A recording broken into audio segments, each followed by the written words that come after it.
Good morning.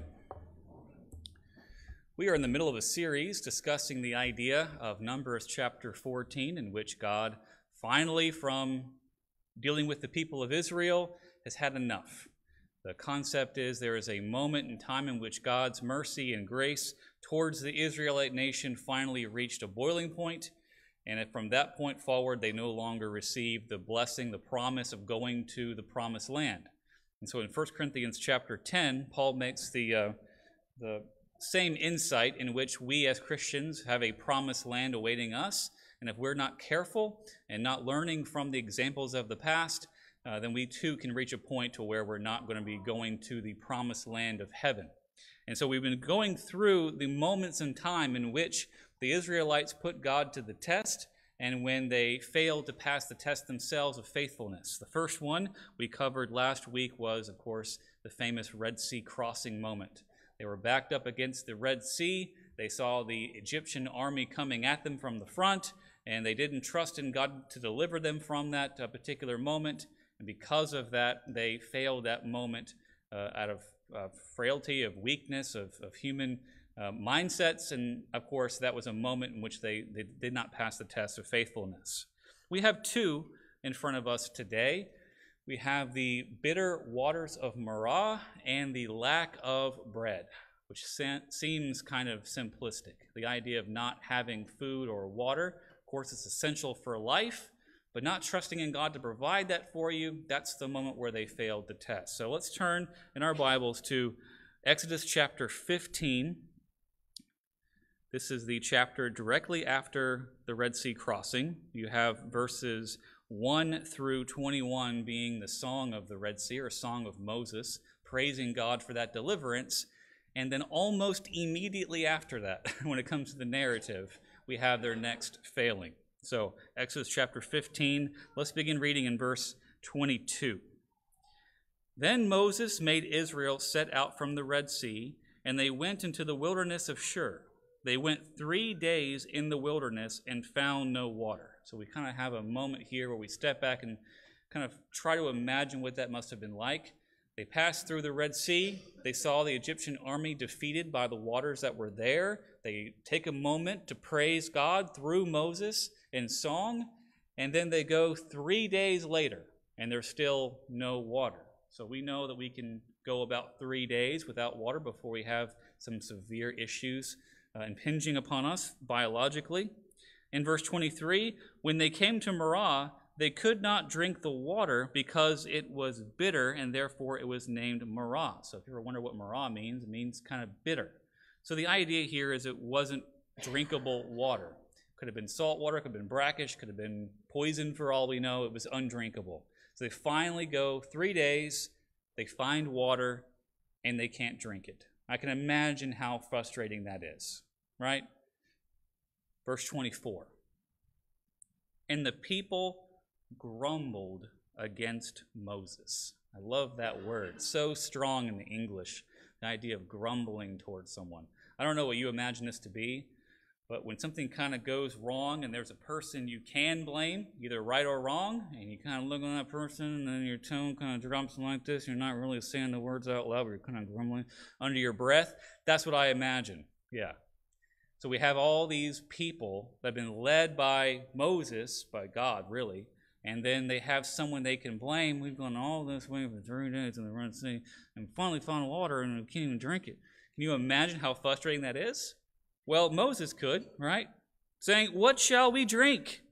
And he cried to the Lord. So Moses went to the right source, right? Went to the Lord. And the Lord showed him a log in the ESV. The King James, I believe, says tree. The idea is a piece of wood. Whenever I read this, it's kind of always fascinating that the Lord could have done anything to make this water drinkable in a miraculous way. If he can part the Red Sea and have them walk through on dry ground, he could have just said, boom, drinkable. Go ahead and do it. Or now your bellies are full of water. You're good to go. But instead, he used a device. He used something to make it obvious that this is a special, miraculous moment. Moses threw it into the water, and the water became sweet or drinkable. Now, not Coca-Cola, but it was drinkable. That's the idea.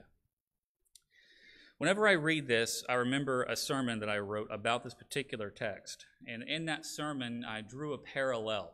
You have that which is undrinkable, unusable, worthless, if you will, bitter water.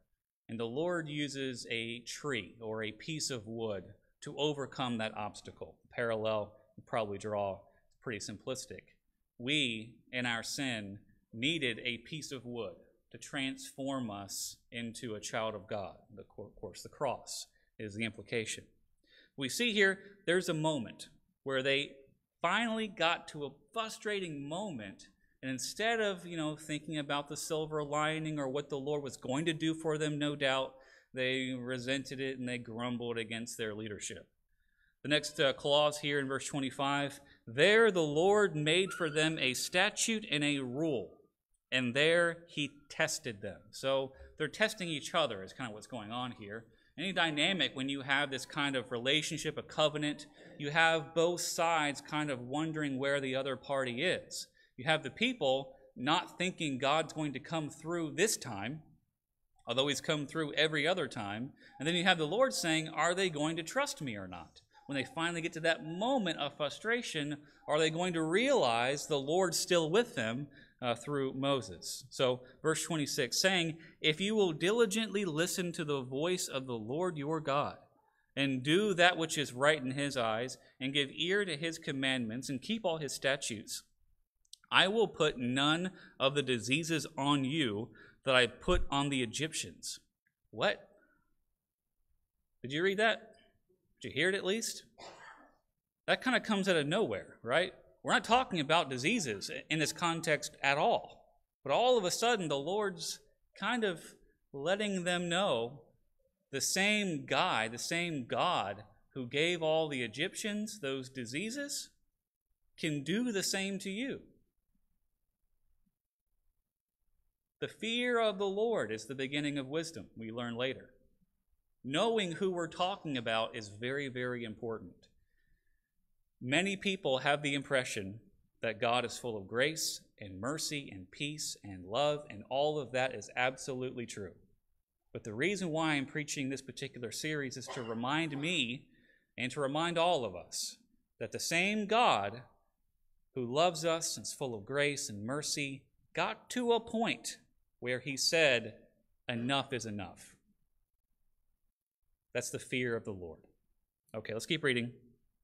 I won't do it for I am the Lord, your healer. I want to bless you. I want to heal you. I want to give you all these prosperous things, but to be able to have it, you've got to trust God. You have to have that faith, right? Verse 27, then they came to Elim, where there were 12 springs of water and 70 palm trees. I doubt it was literally 12 and 70, but the numbers just sound so much more biblical when they're that round, right? And they encamped there by the water. So they were thirsty. The Lord sent them to a bitter place. He turned that bitter water into sweet water and then took them right there to an oasis, right? They were comfortable then. That was kind of their moment where they should have been, you know what? Right, that was our bad. We should have trusted God. Let's move forward. And then chapter 16. Well, they got water. That's good. But food is another thing entirely, right? Chapter 16, verse 1. Then they set out from Elim, and all the congregation of the people of Israel came to the wilderness of Sin, which is between Elim and Sinai, of course, of the 15th day of the second month after they had departed from the land of Egypt. And the whole congregation of the people of Israel grumbled against Moses and Aaron. So it's not just Moses now. His brother gets part of the credit too, in the wilderness. And the people of Israel, verse 3, said to them, would that we had died by the hand of the Lord in the land of Egypt. All right, here we go again. This is going to get kind of redundant as we move on. It's the same thing every time, basically. I wish we could go back to Egypt and just die. Why bring us all the way out here and kill us, right? That's the complaint. And I guess I can kind of sympathize with that a little bit. But it just seems so melodramatic to me when I read it. That it's kind of almost humorous, right? When we sat by the meat pots and ate bread to the full, they were also slaves, right? So, I mean, it wasn't all good back in the land of Egypt, right? Y'all with me? Okay, just making sure. For you have brought us out into the wilderness to kill this whole assembly with hunger. Man, melodramatic. So again, the problem, I get it. They're hungry. We look back at this and we kind of laugh because, well, of course they should have trusted in God and had faith. If he made them cross through the Red Sea, no problem. If they gave them sweet water to drink and an oasis there with the palms that were there, everything is good. They should have trusted in God. That's not how they saw it, right? That's not how we see it either sometimes. I remember one time, this is a side story. Let me think it through. I should say it. Okay, it was not this congregation, but I was preaching one time, and it was a Sunday night or Sunday evening worship. And normally sermons are like, 20 to 30 minutes? If they're good, 35 maybe. If it's not good, it can go 40, 45, go to an hour, right? Just keep rolling, right? To see what happens. Well, I had a really great sermon. I thought so anyway. And I preached that night, and it ended up being 40 minutes. It was a lengthy text. I had a lot of points to make, and people were on board for the first 30 minutes. The last 10, I can see people sleeping, heads thrown back. People is on Sunday night, right? So I get it. People are tired. I get it. I totally get it. I've been in the pew before. I have heard a lot of long, boring sermons. I get it. At the end, I thought I did a great job. I had a response for the invitation. Everything was going great. And then I got pulled by the eldership, and they said, listen, we appreciate you preaching tonight to fill in for our regular guy. If you ever preach that long again, you're never coming back here. That's not hyperbole. They literally said, if you don't preach a 20-minute sermon, you'll never preach here again. And I didn't.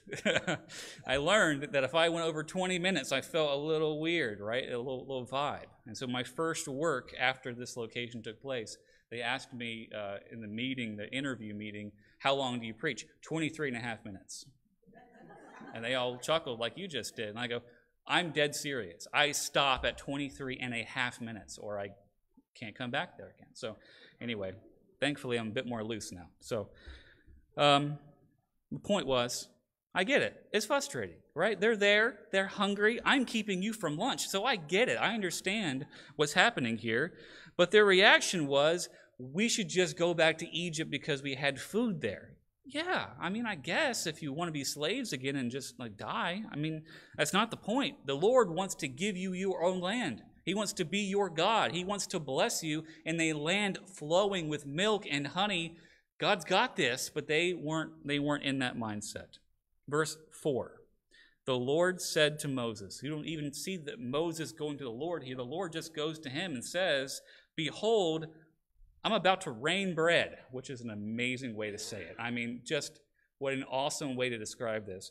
I'm about to rain bread from heaven for you.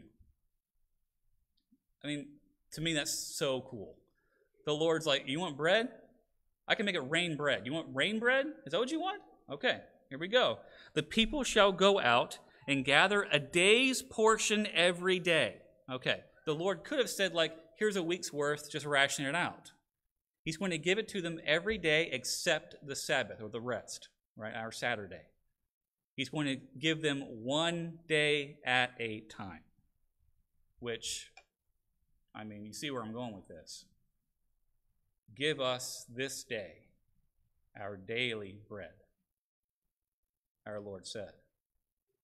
That's the focus. Don't worry about tomorrow, because tomorrow has enough trouble waiting for you. Worry about today. So we have children at home, as you guys probably know. And, kids, they teach you a whole lot, don't they? And one of the things I've learned is if I had $1 for every time my wife said, or Melissa said, one thing at a time to our 4-year-old, I'd be a millionaire. Because everything is one thing at a time. Don't worry about step 10, worry about step 1, right?